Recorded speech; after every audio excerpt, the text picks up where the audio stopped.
ಸಚಿವೆ ಲಕ್ಷ್ಮೀ ಹೆಬ್ಬಾಳ್ಕರ್ ಅವರ ಕ್ಷೇತ್ರ ಬೆಳಗಾವಿ ಜಿಲ್ಲೆಯಲ್ಲಿ ಬೆಚ್ಚಿ ಬೀಳಿಸುವಂತಹ ಘಟನೆಯೊಂದು ನಡೆದಿದೆ. ಪ್ರೀತ್ಸೆ ಅಂತ ಪಾಗಲ್ ಪ್ರೇಮಿ ಹಿಂದೆ ಬಿದ್ದಿದ್ದಾನೆ. ಆಕೆ ನೋ ಅಂದದಕ್ಕೆ ಏಕಾಏಕಿ ಆಸ್ಪತ್ರೆ ನುಗ್ಗಿ ಆ ನರ್ಸ್ ಮೇಲೆ ಮಚ್ಚಿನಿಂದ ಮನಸೋ ಇಚ್ಛೆ ಅಟ್ಯಾಕ್ ಮಾಡಿದ್ದಾನೆ. ಅಲ್ಲಿದ್ದಂತಹ ರೋಗಿಗಳು ಕೂಡ ನಡುಗು ಹೋಗಿದ್ದಾರೆ. ಏನಾಯ್ತು, ಹೇಗಾಯ್ತು, ಈಗ ಅವನ ಬಂಧನ ಆಗಿದೆಯಾ? ಈ ವರದಿ ನೋಡಿ. ನರ್ಸ್ ಮೇಲೆ ಪಾಗಲ್ ಪ್ರೇಮಿ ಹುಚ್ಚಾಟ, ಪ್ರೀತಿಗೆ ಒಲ್ಲೆ ಅಂದಿದ್ದಕ್ಕೆ ಡೆಡ್ಲಿ ಅಟ್ಯಾಕ್, ಆರೋಪಿ ಹೆಡೆಮುರಿ ಕಟ್ಟಿದ ಪೊಲೀಸರು. ರಾಜ್ಯದಲ್ಲಿ ಹೆಣ್ಣು ಮಕ್ಕಳಿಗೆ ರಕ್ಷಣೆ ಇಲ್ವಾ ಅನ್ನೋ ಅನುಮಾನ ಶುರುವಾಗಿದೆ. ಯಾಕಂದ್ರೆ ಮೇಲಿಂದ ಮೇಲೆ ಮಹಿಳೆಯರ ಮೇಲಿನ ಹಲ್ಲೆ ಪ್ರಕರಣಗಳು ವರದಿಯಾಗ್ತಲೇ ಇದೆ. ಬೆಳಗಾವಿ ಜಿಲ್ಲೆಯಲ್ಲಿ ಬೆಚ್ಚಿ ಬೀಳಿಸುವಂತಹ ಘಟನೆಯೊಂದು ನಡೆದಿದೆ.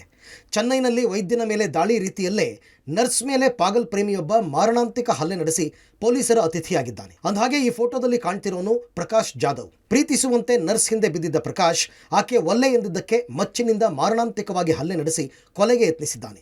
ಕೈ ಚೀಲದಲ್ಲಿ ಮಚ್ಚು ಇಟ್ಕೊಂಡು ಬಂದಿದ್ದ ಈತ ಆಸ್ಪತ್ರೆಯ ಕೌಂಟರ್ಗೆ ನುಗ್ಗಿ ನರ್ಸ್ ಮೇಲೆ ಮಚ್ಚು ಬೀಸಿದ್ದಾನೆ. ಈತನ ಅಟ್ಟಹಾಸಕ್ಕೆ ಬೆಚ್ಚಿ ಬಿದ್ದ ರೋಗಿಗಳು ಆಸ್ಪತ್ರೆಯಿಂದ ಹೊರ ಓಡಿದ್ದಾರೆ. ಕಳೆದ ತಿಂಗಳ 30ರಂದು ಈ ಘಟನೆ ನಡೆದಿದ್ದು ಸಿಸಿಟಿವಿ ದೃಶ್ಯಗಳು ಬೆಚ್ಚಿ ಬೀಳುವಂತಿದೆ. ಬೆಳಗಾವಿಯ ಖಾಸಗಿ ಆಸ್ಪತ್ರೆ ಬಳಿಯ ಕಾಲೋನಿಯಲ್ಲಿ ನೆಲೆಸಿದ್ದ ಪಾಗಲ್ ಪ್ರೇಮಿ ಪ್ರಕಾಶ್ ಮದುವೆ ಆಗುವಂತೆ ಪ್ರತಿದಿನ ನರ್ಸ್ಗೆ ಪೀಡಿಸ್ತಾ ಇದ್ದ. ಕೆಲ ದಿನಗಳ ಹಿಂದೆ ತನ್ನ ಕುಟುಂಬದ ಜೊತೆ ನರ್ಸ್ ಮನೆಗೂ ಹೋಗಿದ್ದ. ನರ್ಸ್ ಕುಟುಂಬಸ್ಥರ ಬಳಿ ಮದುವೆ ಮಾಡಿಕೊಡುವಂತೆ ಪ್ರಸ್ತಾಪಿಸಿದ್ದ. ಆದರೆ ಮದುವೆ ಮಾಡಿಕೊಡೋದಕ್ಕೆ ನರ್ಸ್ ಕುಟುಂಬಸ್ಥರು ನಿರಾಕರಿಸಿದರು. ಇದಾದ ಬಳಿಕವೂ ಮದುವೆ ಆಗುವಂತೆ ನರ್ಸ್ಗೆ ದುಂಬಾಲು ಬಿದ್ದಿದ್ದ ಪ್ರಕಾಶ್ ಆಕೆ ಸ್ಪಂದಿಸದಿದ್ದಾಗ ಆಸ್ಪತ್ರೆಗೆ ನುಗ್ಗಿ ಮಚ್ಚಿನೇಟು ಕೊಟ್ಟಿದ್ದಾನೆ.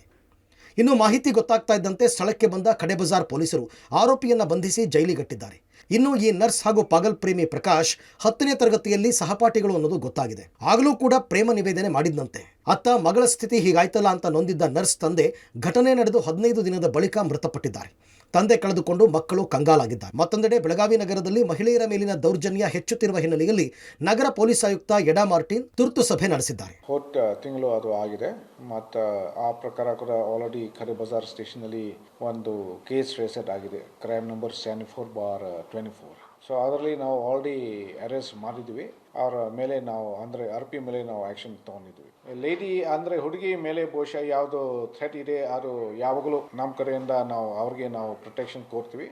ಒಟ್ಟಿನಲ್ಲಿ ಕುಂದಾನಗರಿ ಬೆಳಗಾವಿಯಲ್ಲಿ ಹೆಣ್ಣು ಮಕ್ಕಳಿಗೆ ರಕ್ಷಣೆಯೇ ಇಲ್ಲದಂತಾಗಿದೆ. ಪೋಷಕರಲ್ಲೂ ಆತಂಕ ಮನೆ ಮಾಡಿದೆ. ಪೊಲೀಸ್ ಇಲಾಖೆ ಎಚ್ಚೆತ್ತು ಇದಕ್ಕೆಲ್ಲ ಕಡಿವಾಣ ಹಾಕಬೇಕಿದೆ. Bureau report, public TV.